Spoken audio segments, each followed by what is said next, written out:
Assalamualaikum warahmatullahi wabarakatuh. Alhamdulillah, salatu wassalamu ala rasulillah wa ala alihi wa sahbihi wa mawalah, amma ba'du. Sahabat Haji, para pemirsa yang dimuliakan Allah subhanahu wa ta'ala, alhamdulillah, siang ini saya sedang menikmati keberduaan bersama istri tercinta. Awas, ini bukan lagi pacaran, ini sudah halal. Makanya berpesan kepada yang masih bujangan, yang masih gadis, tidak ada pacaran sebelum menikah. Yang ada kita pacarannya setelah menikah. Seperti kita ya Umi ya. Kita dulu pacaran nggak sebelum menikah? Enggak ya, alhamdulillah. Karena Islam melarang pacaran sebelum menikah, haram. Bersentuhan saja haram, apalagi berduaan seperti ini. Tapi kalau sekarang ini sudah halal. Karena yang ada di samping saya ini adalah bidadari surgaku, kekasih halalku, istri yang paling dicintai sekolong langit. Tidak ada lagi wanita yang paling dicintai kecuali yang ada di sampingku ini. Aduh. Baik Umi, kita sambil menunggu anak-anak ya. Anak-anak sedang renang, pengen berenang. Memang berenang itu salah satu olahraga yang dianjurkan oleh Rasulullah. Rasulullah bersabda, "Alaikum bisibahah warimaya. Adibu auladakum bisibahah warimaya." Didiklah anak-anak kalian berenang dan memanah. Nah, karena yang melatih renangnya sudah ada, atenya, maka kita ya sebagai orang tuanya tinggal menunggu. Tapi suasananya udah agak panas-panas ya. Cirebon memang panas. Kayaknya akan lebih sejuk kalau situasi panas ini disejukkan dengan sholawat. Di tengah indahnya tafakur akan lebih sejuk kalbu ini apabila dilantunkan sholawat. Tapi sholawatnya yang merdu. Mohon maaf ya kalau saya nggak usah tampil. Karena sudah terlalu bagus.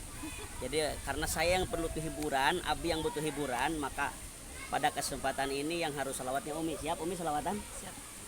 Perlu diketahui para pemirsa sahabat Haji, yang ada di samping saya ini adalah seseorang yang wajahnya cantik, akhlaknya solehah, dan yang paling tidak kalah lagi suaranya merdu. Kalau melanturkan sholawat, yang lain pada terpesona, terkesima dengan suara merdunya. Baik, pengen tahu suara merdunya, mari kita minta kepada istri saya, Umi, yang sangat solehah, cantik, baik hati dan tidak sombong. Coba lantunkan sholawat. Sholawat itu terkhusus untuk hati Abi, supaya lebih sejuk, lebih tenang lagi. Dan umumnya buat para pemirsa yang menyaksikan tayangan YouTube ini, agar lebih tersentuh dengan lantunan sholawat suara merdunya. Silakan Umi, suara merdunya keluarkan. Judulnya Ahmad ya Habibi, Masya Allah. Habibi. Ahmad ya Habibi, Habibi. Masya Allah, Masya Allah. Nyeredetkan hati. Habibi salam, Habibi.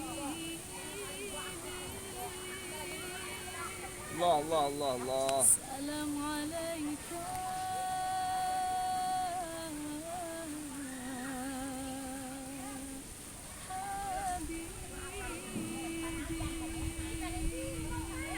Ahmad ya Habibi, Habibi, Habibi salam, Habibi, salam alaika,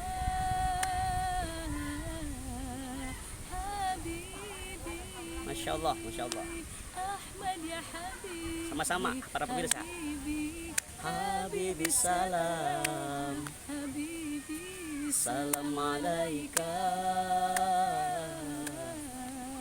Habibi, ya aula al-gharibi, salam alaika, amnu wa salamun, salam alaika, ya aula al-gharibi, salam alaika.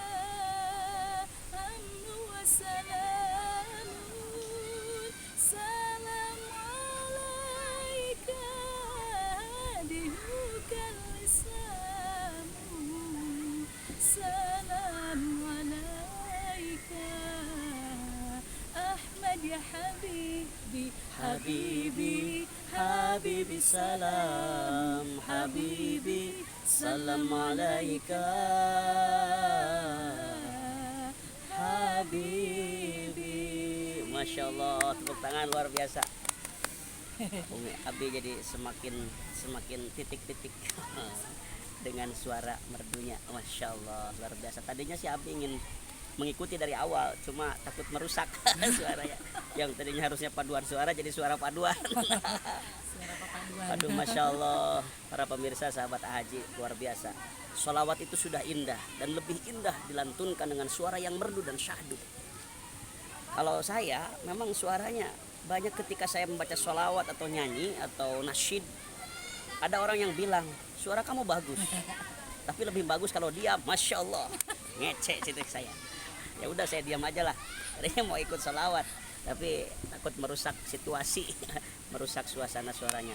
Kita akan tanya-tanya dulu, Umi, trik-triknya bagaimana itu suara bagus itu? Apakah memang karena latihan vokal atau karena bakat gitu yang sudah bawaan sejak lahir turunan, atau apa ini kok suara bisa sebagus itu? Bagaimana itu? Mungkin lebih ke bawaan ya. Bawaan, bakat gitu ya? Ya, karena memang ada turunannya juga gitu Oh, kan. turunannya. Jadi kalau tidak punya bakat, latihan sebanyak apapun sulit ya? Ya, sulit. Sulit, Masya Allah. Jadi memang suara itu, nyanyi itu, penyanyi, penyair, munsyid, para pembawa nasyid, syair atau nyanyi, memang itu lebih dominan itu faktor bakat suara itu. Dan bakat itu biasanya dilahirkan, ada turun yang suaranya bagus. Ini ayahnya bagus suaranya, makanya anaknya jadi bagus. Nah, makanya saya sengaja menikah dengan suara bagus, memperbaiki keturunan. Sugan bae anak orang, halus suara itu. Tapi mohon maaf, berbeda dengan pidato, Umi. Kalau Abi kan pidato bidangnya nih. Ya. Kalau pidato itu walaupun tadinya nggak punya bakat, dia pemalu, dia pendiam, tapi kalau latihan terus diolah, dia akan bisa menjadi public speaker yang bagus. Dia akan bisa menjadi penceramah yang bagus.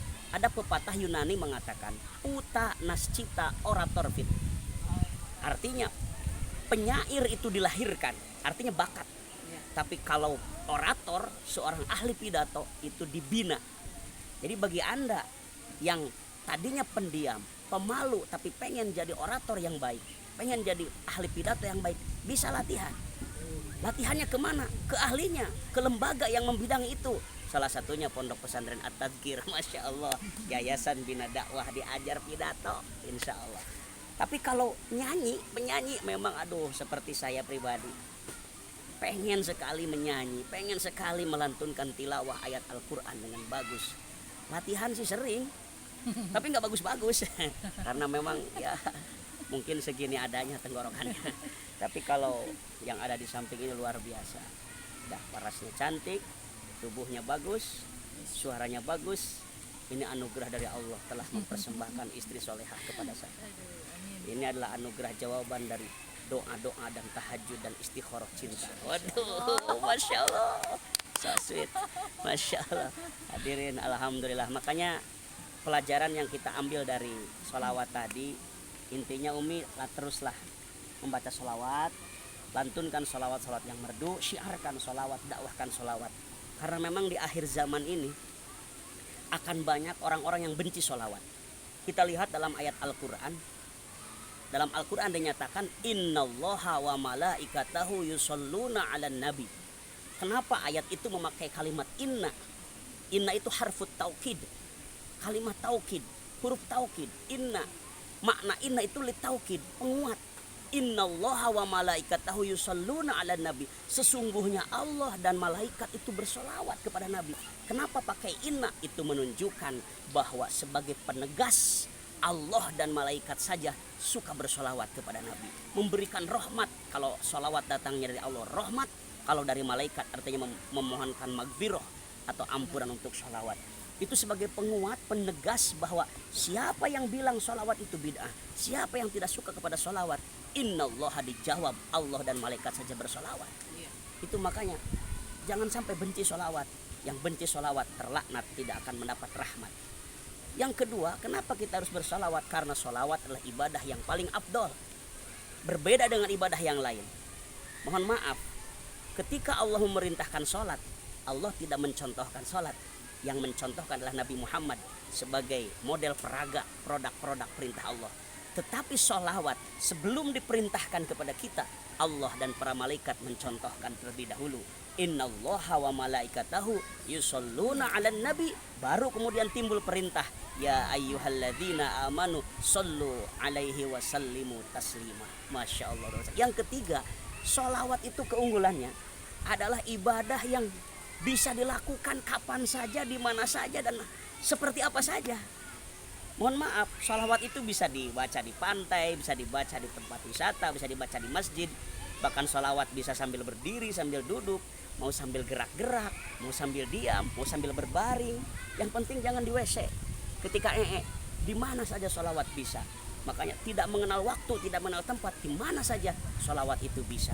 Dan tidak ada istilah tidak sah sholawatnya. Walaupun kita sedang berjalan naik kendaraan baca sholawat sah, lagi naik motor baca sholawat sah. Jadi di mana saja sholawat sah. Makanya mari kita masyarakatkan sholawat dan mari kita sholawatkan masyarakat. Tentunya dengan bersholawat hidup akan penuh rahmat, rezeki akan terus datang mengalir, dan ampunan Allah akan terus diberikan kepada kita, dan hidup akan penuh berkah. Terima kasih Umi telah membacakan sholawatnya. Hati Abi menjadi sejuk. Sungguh sholawat dengan suara merdu dan syahdu menjadi pelipur bagi kolbu. Masya Allah, ketika kolbu ini sedang penuh ragu, kolbu ini sedang banyak menggerutu, mendengar suara sholawat yang merdu dan syahdu, hati ini menjadi tidak pilu. Aduh. Jadi intinya sholawat merdu adalah pelipur kolbu. Ada pesan Umi untuk memasyarakatkan sholawat buat para pemirsa? Oh, pesan-pesan tentang sholawat? Ya, untuk siapa saja, kita kalau lagi aktivitas apalagi ibu lebih baik masak sambil sholawat, tidurin anak sambil sholawat supaya tambah berkah. Ya. Mudah-mudahan sholawat kita menjadi wasilah diberinya syafaat. Amin, amin. Amin ya rabbal alamin. Mungkin ya. Terima kasih, itu saja. Hadirin sahabat Ahad yang dimuliakan Allah, sampai ketemu lagi di konten berikutnya. Tetap setia dan jangan lupa susbrek like and komennya untuk kemajuan channel dakwah Ya Haji Didin Misbahuddin Official. Itu saja. Wassalamualaikum warahmatullahi wabarakatuh.